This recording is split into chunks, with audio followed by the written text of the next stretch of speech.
Well, this rhetoric directed against Iran has been ongoing for several years. In fact, it started in the immediate wake of the invasion of Iraq. And I think what is important to understand is that the United States, NATO, as well as Israel are involved and have been involved in planning a war directed against Iran. And what they want is to essentially have the support of public opinion, present Iran as a threat to global security due to its alleged nuclear weapons, which it doesn't have, and of course present a justification and a pretext for humanitarian intervention on behalf of the international community.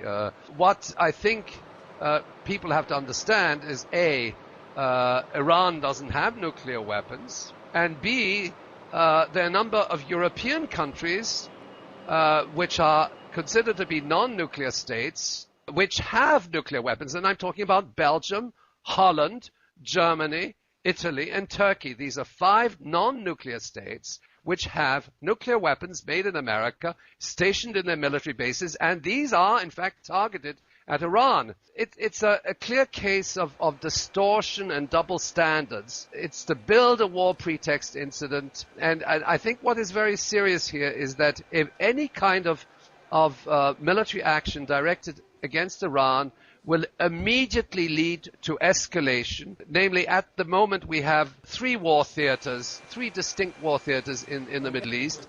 We have Afghanistan and overflowing into Pakistan on the one hand, we have Iraq and Palestine. Now, the moment there is any kind of military action, punitive action directed against Iran, that whole region will flare up from the eastern Mediterranean right to the Chinese border.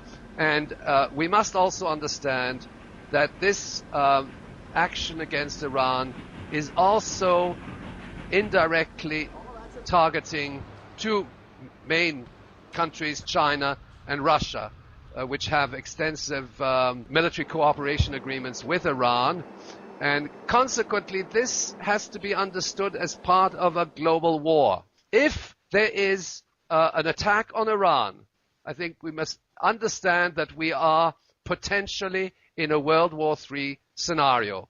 That whole region flares up, and if other countries intervene, such as China or Russia, even in a passive way, we are in a World War III scenario. I know for a fact that this war has been prepared since late 2004 in terms of the stockpiling of weapons, establishing a state of readiness. All that is underway. Just about a year ago, the United States sent in a mission to Israel to modernize their air defense system, and the air defense system of Israel is now integrated into that of the United States and NATO, so that in effect what we're seeing is the coalescence of an alliance between the United States, NATO, and Israel.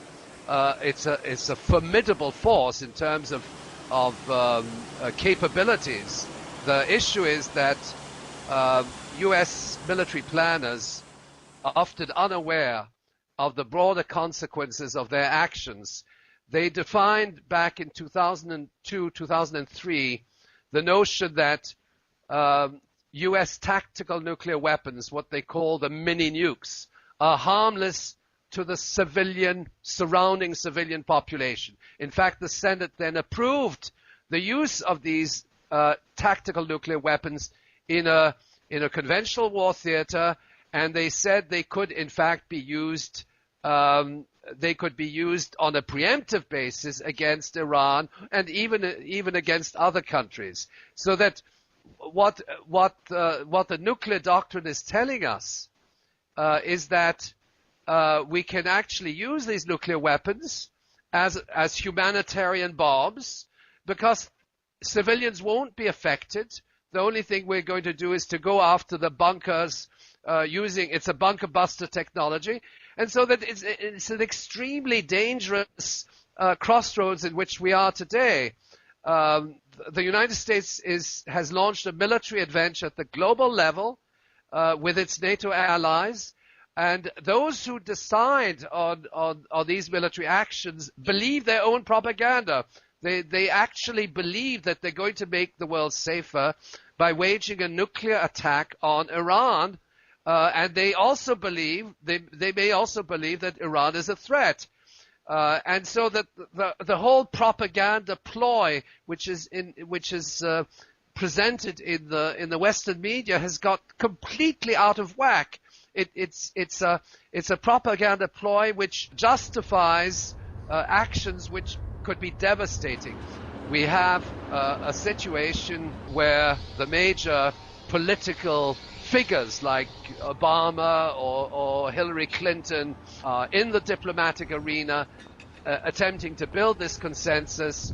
The constant and persistent reference to the war on terrorism as a justification for waging war in the Middle East, when in fact anybody who has some understanding of that region knows that what is at stake is the oil. Okay, and 60% of the oil and gas lies in the region, which extends from the tip of Saudi Arabia up to the Caspian Sea basin. It's a very strategic region. And why are they why are they demonizing Muslims? It's very simple. They're demonizing Muslims because the oil happens to be in Muslim lands. I undertook the calculation that something of the order of between 65 and 70%, depending on the estimates of the world's oil reserves, lie in Muslim countries.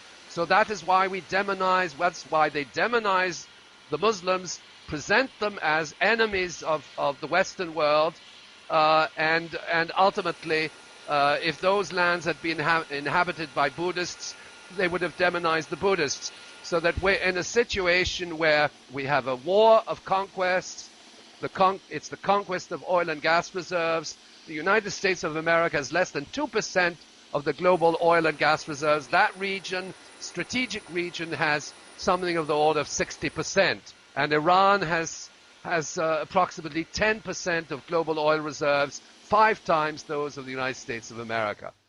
And it's very clearly indicated in national security documents that the objective of these wars ultimately, that's not something they'll say in public, but the objective is ultimately to gain strategic control over oil and gas reserves, and also to exclude any kind of competing powers in the region, which include China and Russia, which of course are countries which have important interests in the region.